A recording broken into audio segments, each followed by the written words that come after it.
नश्वरम्। हरिओम सभी लोगों को। आज से हम इस मुंडक उपनिषद का जो तृतीय मुंडक है उसका आखिरी खंड मतलब दूसरा खंड वो हम प्रारंभ करने जा रहे हैं। पहला मंत्र हम पढ़ेंगे, बिल्कुल अंतिम ये जो खंड है इसका। सवेदैतत् परमं ब्रह्म धाम यत्र विश्वं निहितं भाति शुभ्रम् उपासते पुरुषं ये ह्य कामास्ते शुक्रमेतद् अतिवर्तन्ति धीराः। सवेदैतत् परमं ब्रह्म धाम यत्र विश्वं निहितं भाति शुभ्रम् उपासते पुरुषं ये ह्य कामाः ते शुक्रमेतद् अतिवर्तन्ति धीराः। पिछले खंड के आखिरी मंत्र में श्रुति ने ज्ञानी की महिमा बताई थी, आपको स्मरण होगा, जहां ये बताया गया कि यदि कोई व्यक्ति भूति काम है, भूति काम का अर्थ है जिसको वैभव, समृद्धि, ऐश्वर्य इसकी प्राप्ति की यदि इच्छा है तो अर्चयेत, उसके लिए श्रुति सलाह देती है कि आप आत्मज्ञानी पुरुष की अर्चना कीजिए। यदि आप अर्चना करेंगे तो आपकी कामना पूर्ण होगी।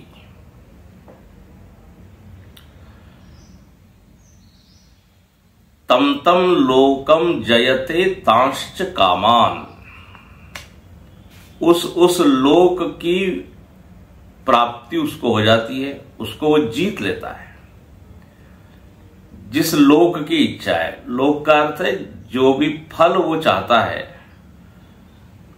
वह फल ज्ञानी की आराधना से, उसकी पूजा से पूर्ण हो सकता है। यह अद्भुत है।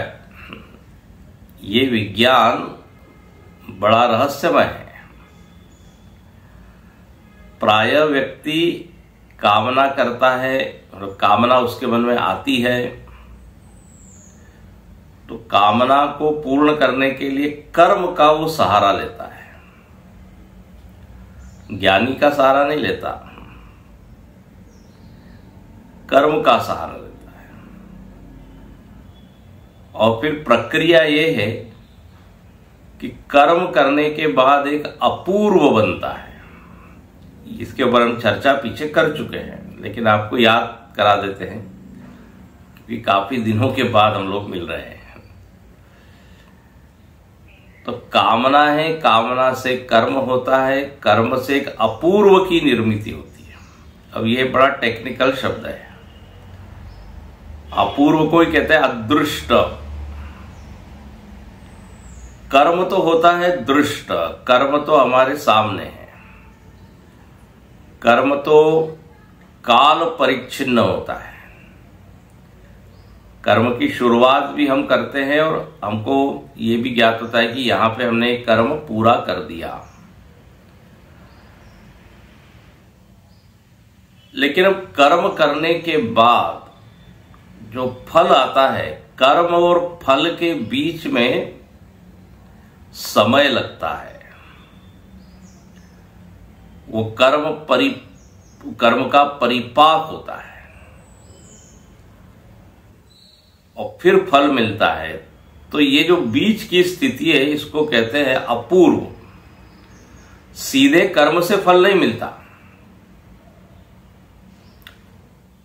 कर्म से अपूर्व की निर्मिति होती है और फिर हमको हमारे कर्मानुसार फल मिलता है।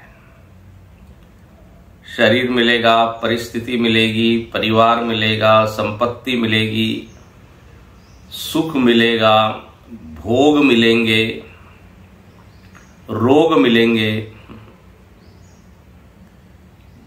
दुख की भी प्राप्ति होगी। तो इसको एक शब्द दे देते फल। तो कर्म से अपूर्व की निर्मिति और फिर फल की प्राप्ति, ये सामान्य प्रक्रिया है।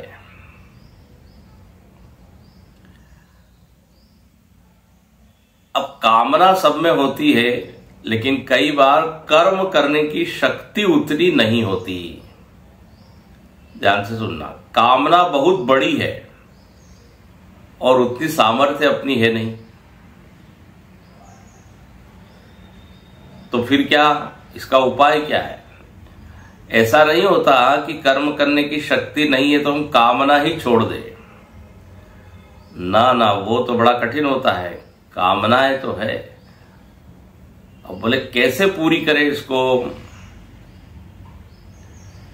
तो बोले जो हमसे ज्यादा सामर्थ्यवान है, शक्तिमान है, पिछली बार हम चर्चा कर चुके हैं इसकी, लेकिन फिर से आपको थोड़ा सा स्मरण करा के अगले मंत्र में जाते हैं।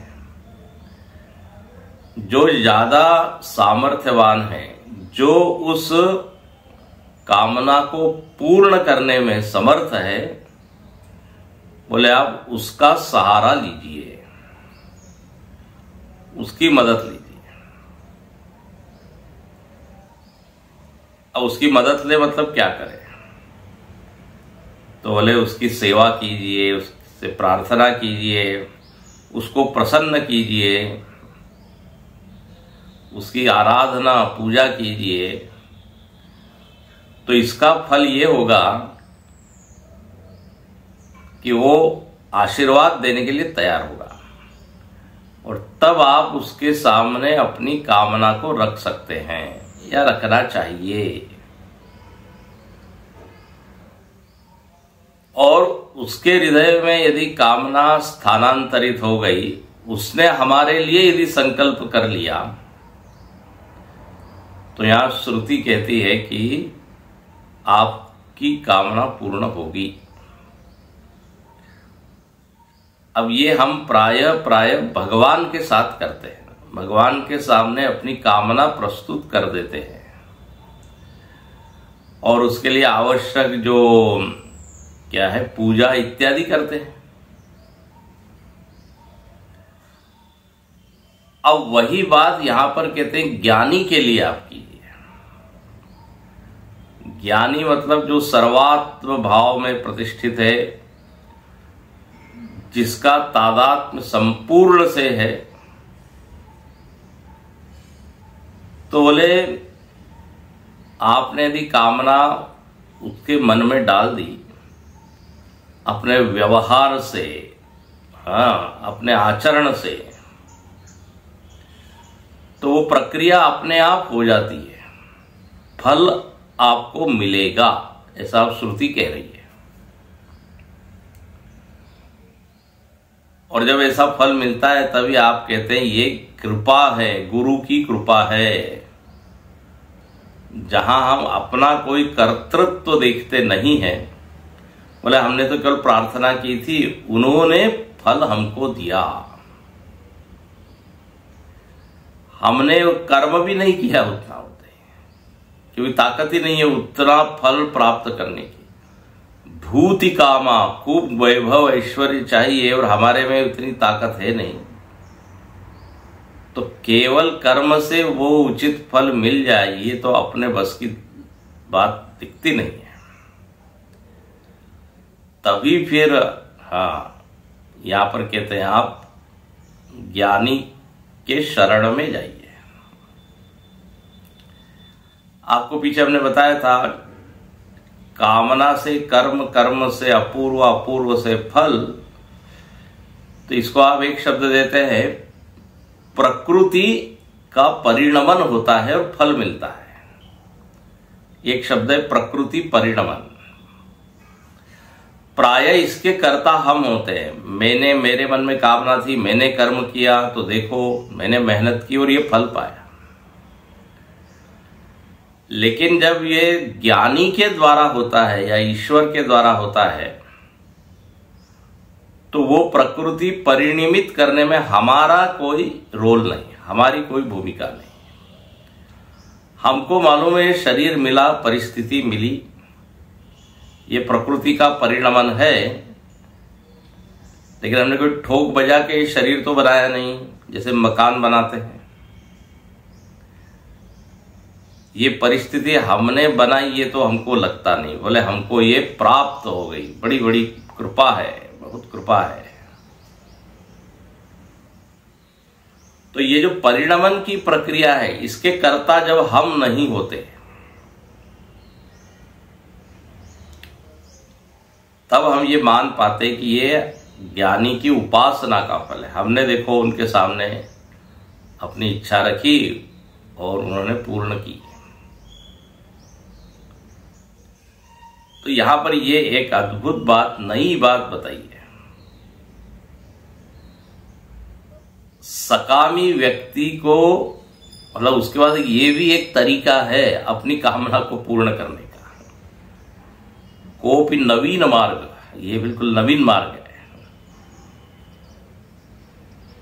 यम यम लोकम मनसा संविभाति तम तम लोकम जयते तांश्च कामान।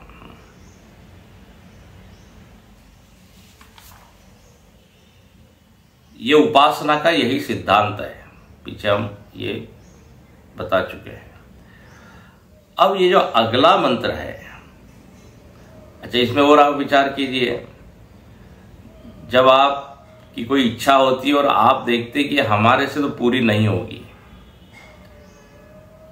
तो हम किसी ऐसे व्यक्ति की खोज में निकल पड़ते हैं, बोले जो ज्यादा ताकतवर हो, ज्यादा जिसके कॉन्टेक्ट्स हो, ज्यादा जिसके पास धन हो, ज्यादा जिसकी पहुंच हो, है ना, ऊंचे पद पर हो। ये व्यवहार में तो यही होता है। और उसके सामने अपनी एप्लीकेशन दे देते हैं कि महाराज हम ये चाहते हैं। अब उसके लिए हम बस इतना ही कर्म करते हैं, फिर वो हमारे बिहाफ पे कर देता है। और उसमें चूंकि सामर्थ्य है, तो सारी प्रकृति की जो परिणमन की प्रक्रिया है वो अपने आप होने लगती है, वो सक्रिय हो जाती है, वो पूरा सिस्टम। राजा को आपने बोल दिया, अब राजा आदेश दे देगा अपने सेवकों को, मंत्री को, और वो प्रक्रिया हो जाएगी और आपको बैठे बैठे फल मिलेगा। तो ये एक ये श्रुति कह रही है, कोई व्यक्ति नहीं कह रहा है। तो इसका निचोड़ क्या निकलता है, निगमन क्या है कि जीवन में यदि कल्याण चाहिए, मंगल चाहिए, तो ऐसे ज्ञानियों की सेवा कीजिए। और उल्टा यदि किया जाए तो फिर उसका फिर उल्टा फल भी है। साधु अवज्ञा तुरत परा तुरत भवानी, कर कल्याण अखिल के हानि। अब यहां पे अगले मंत्र में ऐसे लोगों का वर्णन है जो निष्कामी है। देखो ध्यान से सुनना, केवल सकामी लोग ही ज्ञानी के पास जाते हैं ऐसे नहीं, और उन्हीं की इच्छा पूरी होती है ऐसा नहीं। बहुत ही सुंदर है, मुमुक्षु लोग भी ज्ञानी की अर्चना करे। उसका क्या फल होगा, बोले वो ज्ञानी बन जाएंगे, वो संसरण से छूट जाएंगे, क्योंकि अब उनको कोई वो भूति कामा तो नहीं है, उनको वैभव समृद्धि नहीं चाहिए, उनको तो छुट्टी चाहिए, मुक्ति। बोले दैट ऑल्सो इज पॉसिबल, वो भी मिलेगा। इसलिए ये मंत्र है, इसको देखिए, सय वेद एतत् परमं ब्रह्म। वह आत्मज्ञानी पुरुष उस पर ब्रह्म को जानता है, वेद। अच्छा, कि किसको जानता है, बोले उस ब्रह्म को वो जानता है जो कैसा है, धाम है। इसका अर्थ हम देखेंगे, अभी केवल मंत्रार्थ देख ले। ज्ञानी पुरुष कौन है? तो बोले ज्ञानी का सबसे महत्वपूर्ण मुख्य लक्षण क्या है? ब्रह्म को जानना, ये उसका मुख्य लक्षण है। तो ब्रह्म का वो क्या है? ज्ञानी है। और वो ब्रह्म क्या है? धाम है। प्राय धाम मतलब हम चार धाम समझते हैं, लेकिन यहां देखेंगे धाम का अर्थ प्राय हम स्थान से लेते, स्थानवाची शब्द है धाम। लेकिन यहां भाष्यकार ने उसका अर्थ क्या है? आश्रय। ब्रह्म जो है सबका आश्रय है। तो उस ब्रह्म को ये ज्ञानी जानता है। अच्छा, और क्या जानता है उस ब्रह्म के बारे में? तो विश्वम निहितम, ब्रह्म ज्ञानी का स्पष्ट ज्ञान है, उसमें ये प्रमा बिल्कुल संशय विपर्य रहित बनी हुई है कि संपूर्ण विश्व ब्रह्म में स्थित है। ध्यान से सुनना, विश्वम निहितम, कुत्र विश्वम स्थितम? निहितम स्थितम कुत्र? ब्रह्मणि एव। ब्रह्म ही इस पूरे विश्व का सपोर्ट है, आधार है। इस बारे में उसको किंचित भी शंका नहीं है। तो ऐसे इस ब्रह्म को वो जानता है। और भाति शुभ्रम, बोले ब्रह्म बिल्कुल चमचमा रहा है, चमक रहा है, प्रकाशवान है, विभाव्यमान है। वो ये नहीं कहता हमको तो ब्रह्म दिखता ही नहीं, ब्रह्म मालूम ही नहीं, क्या बात ये लोग करते हैं उपनिषद। उसके लिए बिल्कुल स्पष्टम, जैसे रामकृष्ण परमहंस से जब स्वामी विवेकानंद जी ने पूछा क्या आपने भगवान को देखा है, तो बोले जितना स्पष्ट रूप से मैं तुमको देख रहा हूं उससे कहीं अधिक स्पष्ट मैं उसको देखता हूं। अब बताइए कितनी उनकी निष्ठा है, कितनी दृढ़ प्रमा है। भाति शुभ्रम, शुभ्रम का अर्थ होता है शुद्ध। ऐसे ब्रह्म को जानता है जो शुद्ध ब्रह्म है। तो ये ब्रह्म के ही क्या है? विशेषण है। तो विश्वम निहितम शुभ्रम धाम ब्रह्म, ऐसे इस ब्रह्म को जो ज्ञानी जानता है उसको आप आत्मज्ञानी कहिए। और उपासते पुरुषम ये यह कामाः, ऐसे ज्ञानी की, ऐसे आत्मदर्शी पुरुष की जो व्यक्ति क्या करता है? उपासना करता है। अब यहां पर जो उपासक है वो कौन है? निष्काम भाव, भूतिकाम नहीं है, निष्काम है, जो मुमुक्षु है। वो ज्ञानी की सेवा कर रहा है, आराधना करना है एक ही इच्छा को लेके कि अब हमको संसरण नहीं चाहिए। संसरण में जब वो समाधान नहीं देखता, उसमें ऊब जाता है। तो बोले ऐसा जो मुमुक्षु है उसके जीवन में क्या फल मिलता है? देखो, जो भूति काम है उसके जीवन में तो क्या हुआ? उसकी कामना पूरी हो गई और वो फिर बड़ा धन्यवाद देता है, ज्ञानी को खूब खूब मिठाई देता है, दक्षिणा देता है, महाराज आपने काम कर दिया। ज्ञानी कहता है मैंने कुछ नहीं किया, वो हो गया। वो भी अब उस पर कर्तृत्व तो नहीं रखता। तो ये सकामी पुरुष बड़े प्रसन्न होते हैं। अच्छा, निष्कामी को क्या मिलता है? ते शुक्रमे तद अतिवर्तन्ति, ये निष्कामी मुमुक्षु लोग शुक्र को पार कर जाते हैं। शुक्र शब्द का यहां अर्थ है कि जन्म। उसकी अब किसी योनि में उसका प्रवेश नहीं होता, संसरण से मुक्त हो जाता है। उसी को लिखते हैं शुक्रम एतद अतिवर्तन्ति। और ये कौन है? धीरा। ध्यान से सुनना, यहां पे मुमुक्षु लोगों को धीर कहा है, मुमुक्षु को धीर कहा है। प्रायः धीर शब्द किसके लिए होता है? ज्ञानी के लिए।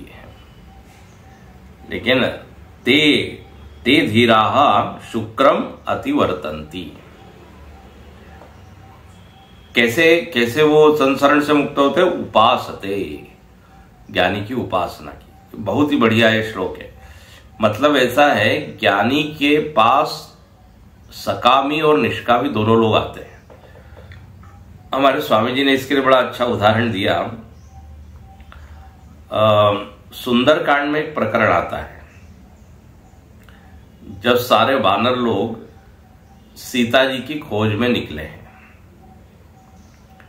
अब सब वानरों को प्यास लगी, तो हनुमान जी एक ऊपर पहाड़ पे चढ़ के देखते हैं, तो एक गुफा में से कुछ पक्षी निकल रहे हैं। 3 तरह के पक्षी, जल पक्षी, जो पानी में रहने वाले हैं। जहां पानी रहता है वहां वो रहते हैं। बोले कौन से 3 पक्षी? तो बगुला, हंस, चकवा चकवी, ऐसे 3 प्रकार के पक्षी निकलते हुए देखे। हनुमान जी ने कहा यदि यहाँ पे जल के पक्षी है तो आज जल होना ही चाहिए। अनुमान प्रमाण का उपयोग किया उन्होंने, और सबको ले गए। और वहां पे क्या देखा? एक तपस्विनी बैठी हुई थी जिसका नाम था स्वयं प्रभा। वो स्वयं प्रभा के पास ये सारे वानर जाते हैं, वो उनका मार्गदर्शन करती है, और फिर उसकी मदद से सब लोग समुद्र के तट तक पहुंच जाते हैं। तो आध्यात्मिक अर्थ में वो जो स्वयं प्रभा है वो सत्संग का प्रतीक है। वानरों को सत्संग मिला और मार्गदर्शन मिला, एक रास्ता मिला। कैसे उस परम शांति तक पहुंचे? सीता जी कौन है? शांति विदेह सुता। तो ये स्वयं प्रभा क्या है? सत्संग का प्रतीक है। ऐसा पंडित राम किंकर उपाध्याय जी कहते थे, जो बड़े मानस के बड़े ज्ञाता थे, विद्वान थे। तो उन्होंने बड़ा अच्छा अर्थ किया। बोले देखो 3 तरह के जो पक्षी है, बगुला, हंस और चकवा, बोले सत्संग में 3 तरह के लोग आते हैं।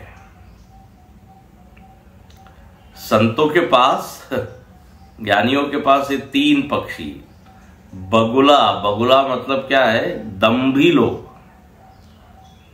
प्रदर्शन करने वाले, दिखाने के लिए कि हम भी बड़े आध्यात्मिक आते हैं।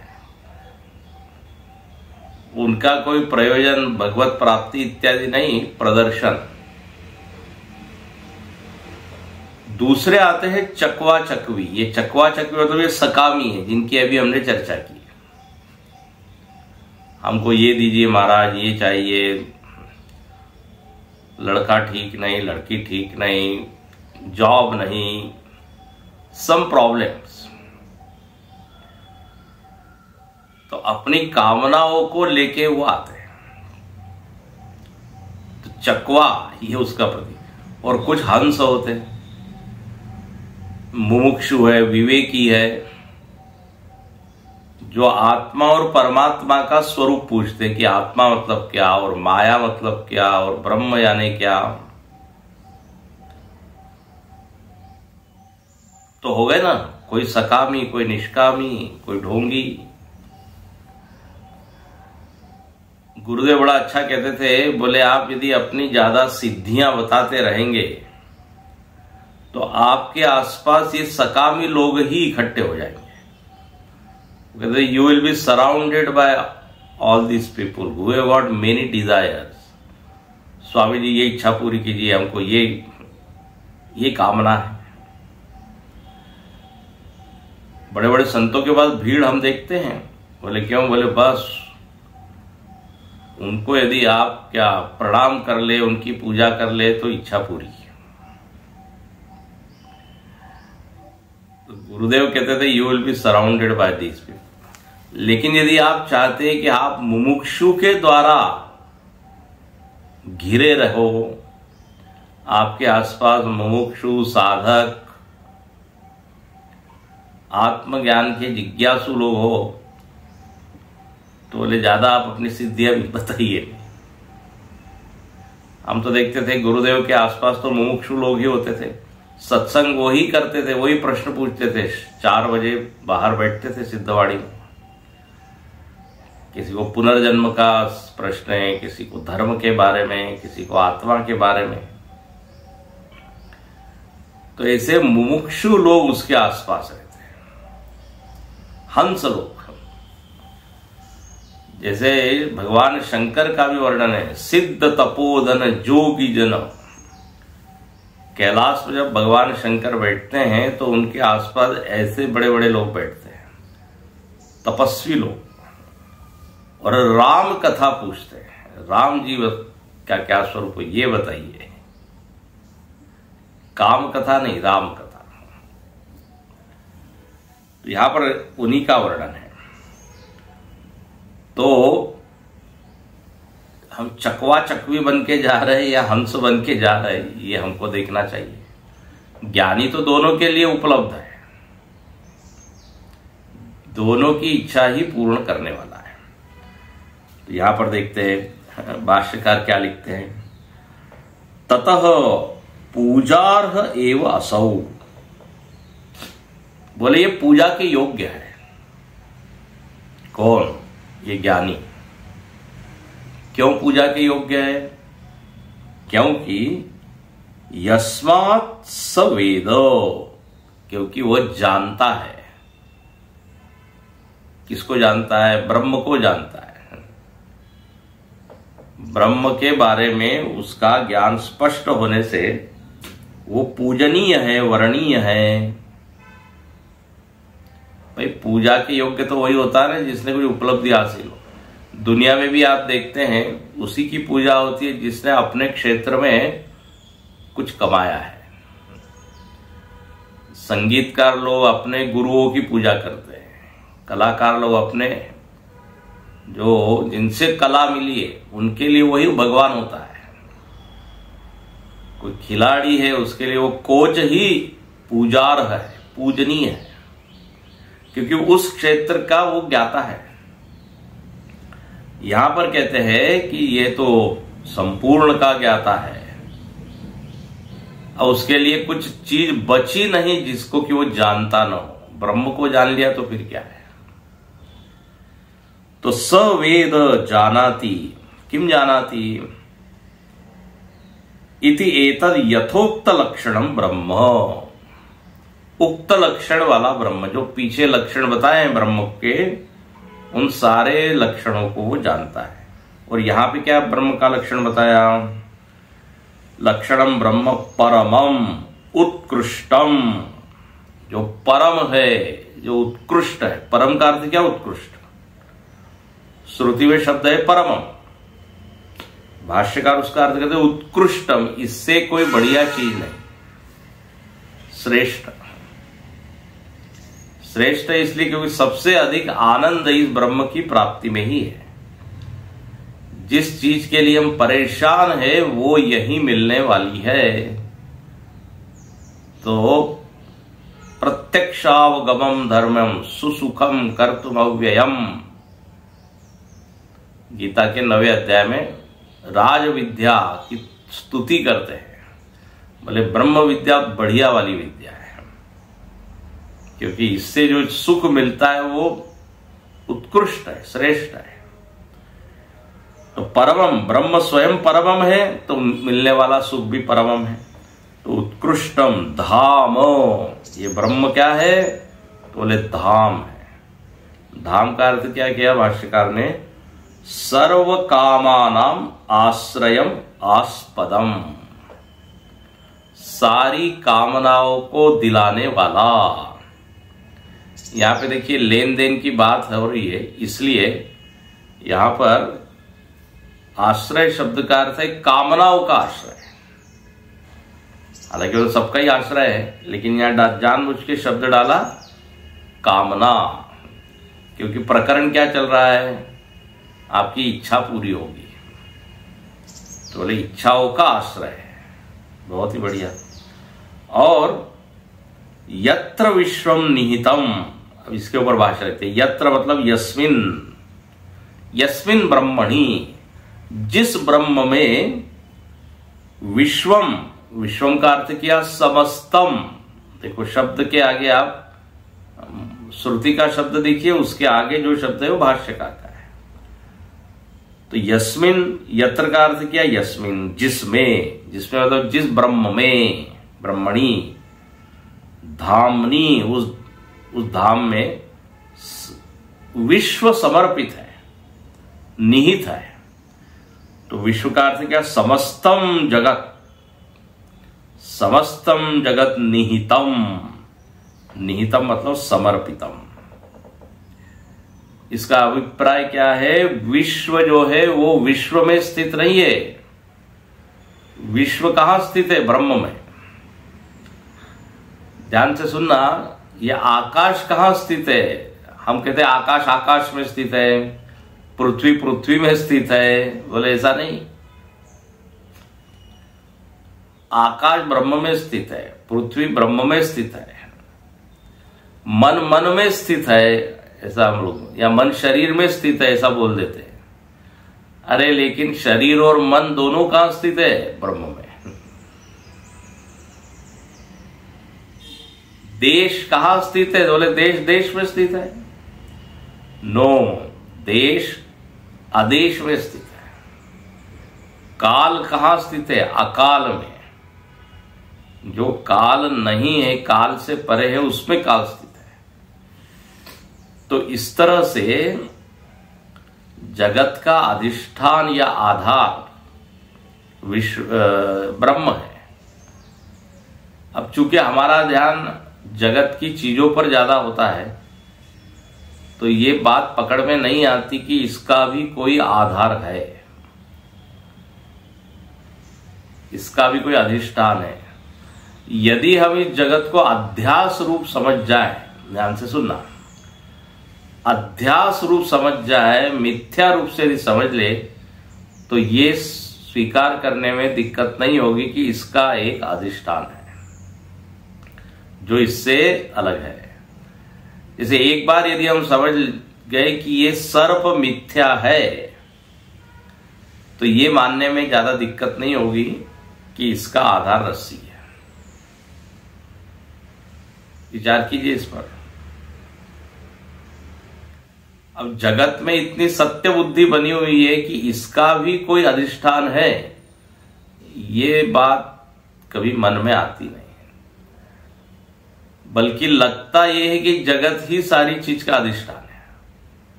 जगत का और क्या अधिष्ठान होगा। सब चीज कहां स्थित है, जगत में। जगत कहां स्थित है, जगत में। लेकिन श्रुति माता का ये मत नहीं है। वो कहती है विश्वम समस्तम निहितम कुत्र, ब्रह्मणि, ब्रह्म में स्थित है। और ये ब्रह्म कैसा है, यच्च स्वेन ज्योतिषा भाति, अपने स्वयं चेतना से जो प्रकाशमान है, उसके लिए और किसी अन्य प्रकाशक की आवश्यकता नहीं है। स्वप्रकाश है। स्वेन ज्योतिषा भाति शुभ्रम, शुभ्रम का अर्थ किया शुद्धम। ब्रह्म को आप चाह कर भी मलिन नहीं कर सकते, गंदा नहीं कर सकते, क्योंकि वो असंग है। हाँ, वो कैसा है तो बोले अनटच्ड। तो शुभ्रम शुद्धम। तो ये पहली पंक्ति में ब्रह्म का लक्षण और ब्रह्म ज्ञानी का लक्षण बता दिया। अब दूसरी पंक्ति में कहते हैं जो ऐसे ब्रह्म ज्ञानी की उपासना करता है उसको क्या मिलता है। तो उपासते पुरुषम, अब देखिए, तम अपि एवं आत्मज्ञम पुरुषम ये ही अकामाहा, जो अकामी लोग हैं, निष्कामी लोग हैं वे भी जब आत्मज्ञानी की उपासना करते हैं, आत्मज्ञम पुरुषम उपासते। अच्छा, अब ये कौन है? निष्कामी लोग। हाँ, निष्काम बड़ा अच्छा लिखा। अकाम मतलब क्या? तुरंत देखिए भाष्यकार बिल्कुल पिछले मंत्र का जो शब्द है उसको लेके व्याख्या करते हैं। निष्कामी व्यक्ति की विभूति तृष्णा वर्जिता हो गया ना। पीछे क्या आया था? विभूति कामा, भूति कामा, भूति मतलब विभूति। तो चूंकि देखो भाष्यकार बिल्कुल ग्रंथ से ट्यून्ड है, एकदम मिले हुए, उससे एक रूप हुए हैं। तो निष्काम शब्द में जरूर वो डालते हैं कि जिनको भूति की कामना नहीं है, नहीं तो निष्काम शब्द की व्याख्या और भी ढंग से हो सकती थी।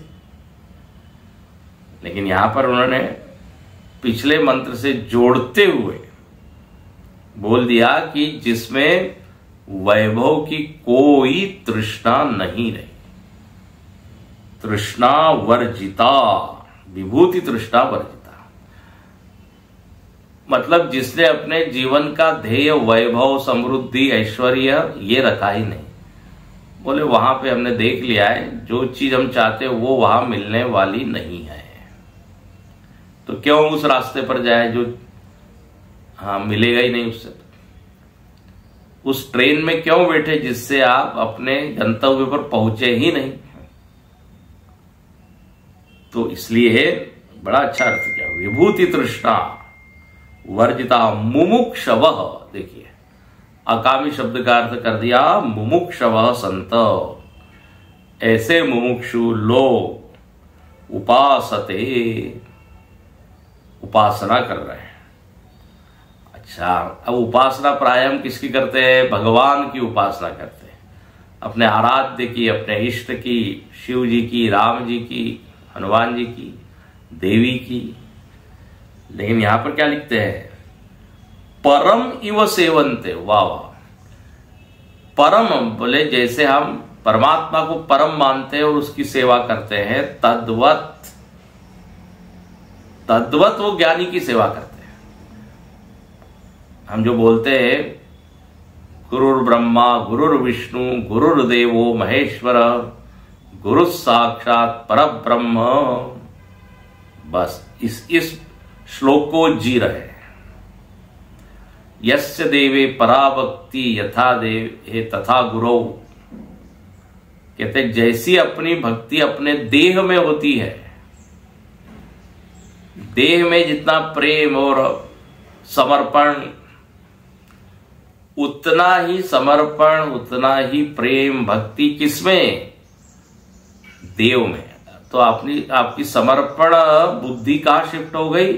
देह से देव में और देव से गुरु में। तो जैसा हम देह से प्रेम करते हैं वैसा ही देव से करें और वैसे ही ज्ञानी या गुरु से करें, तो वहां फल बताया है प्रकाशन्ते महात्मना, उसको सारे अर्थ प्रकाशित हो जाते हैं। ग्रंथ के ग्रंथ उसको एकदम क्लिक हो जाते हैं, आज की भाषा में एकदम समझ में आ जाते हैं। यदि कोई गुरु की सेवा भगवान मान के करे तो क्या बढ़िया ये बात लिखी। मुमुक्षवः संत उपासते परम इव सेवन्ते। परम बोले यही सर्वश्रेष्ठ, सबसे ऊंचे है।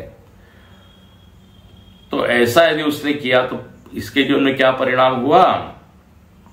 ते शुक्रमे तद अतिवर्तन्ति धीरा, ते मुमुक्षवः, ते जिज्ञासवः, अकामाः शुक्रम अतिवर्तन्ते। शुक्रम अतिवर्तन्ते के ऊपर भाष्य देखिए, शुक्रम नृ बीजम। शुक्रम का अर्थ होता है वीर्यम, नृ बीजम जिससे शरीर का निर्माण होता है। तो बोले शुक्रम अतिवर्तन्ते मतलब शरीर का निर्माण, बीज, उस बीज में वो प्रवेश नहीं करता। सीधा मतलब है जन्म का हेतु ही खत्म हो गया,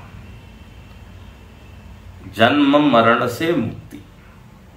यहां शब्द दिया है शुक्रम नृबीजम यद एतत् प्रसिद्धम शरीर उपादान कारणम। शरीर का जो उपादान कारण है, बोले उसका वो अतिवर्तन कर जाता है, मतलब उसको अब शरीर की प्राप्ति नहीं होती, क्योंकि उसने उपासना की है ज्ञानी की। और किस भाव से उपासना की है कि हमको मोक्ष मिले। जब यही कामना है तो ऐसा कुछ प्रकृति में परिणमन होगा, ऐसा वो पूरा सिस्टम एक्टिवेट हो जाएगा कि व्यक्ति को फिर आगे का जन्म मिलेगा नहीं। इसलिए जितने अब नचिकेता इत्यादि देखो, सब ये मुमुक्षु है, जिज्ञासु, उन्होंने सेवा की। अर्जुन है, परीक्षित महाराज है, और क्या अतिवर्तन थी, छूट गए। तो शरीर उपादान कारणम अतिवर्तन्ति अतिगच्छन्ति, परे चले जाते हैं। कौन है ये लोग? धीरा। देखो अब जो मुमुक्षु है वो धीर बन गया, उसके लिए यह नाम दिया धीरा। मतलब उसने मुमुक्षा ली, मुमुक्षा लेकर सेवा की, ज्ञानी ने उसको ज्ञान दिया, और ज्ञान का फल ये हुआ कि वह न पुनरावर्तन्ते। या लिखते हैं धीरा का अर्थ क्या? धीमंत। यही असली बुद्धिमान लोग हैं। नहीं तो ज्ञानी के पास जाके हम अपनी ही इच्छाओं को सकाम भाव से जाते हैं और सांसारिक इच्छाओं को ही पूरा करते रहते हैं। अखंडानंद जी महाराज कहते हैं, बोले कोई भी आके आत्मा के बारे में नहीं पूछता कि महाराज बताइए चेतन मतलब क्या, और विवर्त मतलब क्या, और अध्यास का अर्थ समझाइए। बोले सब लोग आके कहते हैं बिजनेस हमारा कैसे बढ़े महाराज ये बताइए, कोई मंत्र दीजिए, कोई पूजा पद्धति बताइए। व्यक्ति अपने समस्याओं से इतना उलझा हुआ है उसमें कि ज्ञान की जिज्ञासा लेके जाता ही नहीं है।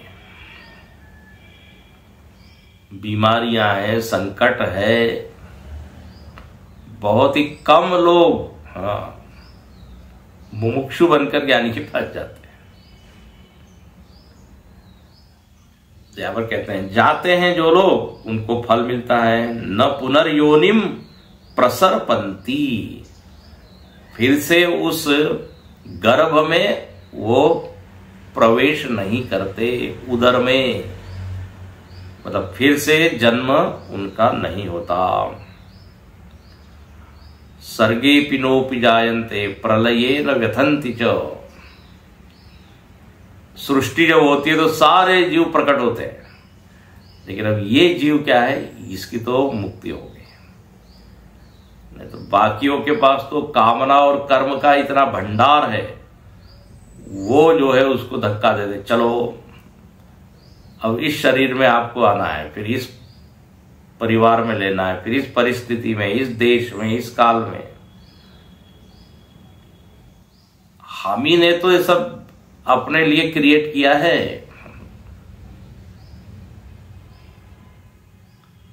इसलिए कहते हैं अकामी बन के हम जाएं तो देखिए फल ये मिलेगा। न पुनर्योनम प्रसरपंती न पुनः क्वचिद रतिम करोति इति श्रुते है। ऐसा मुमुक्षु और कोई रति कहीं करता नहीं, रति प्रीति आसक्ति उसकी होती नहीं। ऐसा अन्य श्रुति कहती है कि जो मुमुक्षु है और जो मुमुक्षु ज्ञानी बन गया है, अब उसके मन में कोई कामना या इच्छा ही नहीं बची, तो जन्म का हेतु ही कट गया, तो क्यों जन्म होगा? घर में ही बैठा रहे। अब आपको कुछ बाजार से खरीदने की इच्छा नहीं है तो क्यों आप जाओगे बाजार? तो इसलिए लिखते हैं अतिवर्तन्ति। इसलिए अंतिम वाक्य बहुत महत्वपूर्ण है बोले अतः तम पूजयेत इति अभिप्राय। इसलिए इस पूरे मंत्र से श्रुति बताना क्या चाहती है, हमसे अपेक्षा क्या है श्रुति की? दो अपेक्षा है। एक तो हम मुमुक्षु बने, कामनाओं को कम करें, और एक ही कामना रह जाए, मोक्षो में भूयात इति इच्छा। अच्छा, तो मुमुक्षु बन गए, बोले उसके बाद क्या करें? पूजयेत, उसके बाद किसी ज्ञानी की शरण में जाए। अब इसमें भी बहुत सारे फैक्टर से इच्छा तो होती है, लेकिन वैसा कोई मिलता नहीं है। ये भी एक जरा दिक्कत वाली बात है, क्योंकि ये अपने हाथ में नहीं है। वो कब मिलेगा, कहाँ मिलेगा, कैसे मिलेगा, अपने हाथ में केवल प्रार्थना है बस। मुझे सद्गुरु संत मिला दे सखी, मेरे मन की तपन बुझा दे सखी। ब्रह्मानंद जी एक बड़े संत हुए, उन्होंने एक पद लिखा, कहते बस अपने सखा से कह रहे कि हमको एक गुरु से आप मिलवा दीजिए। अब ये गुरु मिलाने का काम या ज्ञानी से मिलाने का काम तो भगवान के हाथ में। भगवान के सामने एप्लीकेशन हम डाल सकते हैं, फिर वो पूरी करेगा। तो मिल जाए ऐसा अपना भाग्य यदि हो, अच्छा प्रारब्ध हो तो मिल जाएगा। पुण्य पुंज बिनु मिल ही न संता। अपने अकाउंट में यदि पुण्य नहीं होगा तो जरा कठिन होता है। खैर, तो अतः तम पूजयेत इति अभिप्राय, उसकी पूजा हम करें, ये श्रुति का आग्रह है। अब आगे कहते हैं कि अपनी कामनाओं के चलते हम इधर उधर भटकते रह जाते हैं। हमको कौन यहां से वहां ले जाता है? तो कहते कामना, इसको पढ़ते हैं, इसका अर्थ कल देखेंगे। कामान्य कामयते मन्यमानः सकामभिर्जायते तत्र तत्र पर्याप्त कामस्य कृतात्मनस्तु इहैव सर्वे प्रविलीयन्ति कामाः कामान्य कामयते मन्यमानः सकामभिर्जायते तत्र तत्र पर्याप्त कामस्य कृतात्मनस्तु इहैव सर्वे प्रविलीयन्ति कामाः। बोले जो लोग काम्य विषयों का ही चिंतन करते रहते हैं, बस बोले वो इच्छा उनको वहां वहां ले जाती है। काम भी जायते तत्र तत्र, बहुत ही अच्छा ये अपने जीवन की व्याख्या है। कल देखेंगे।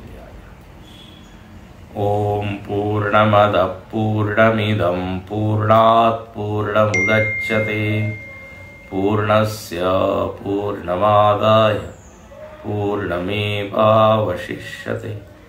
ओम शांति।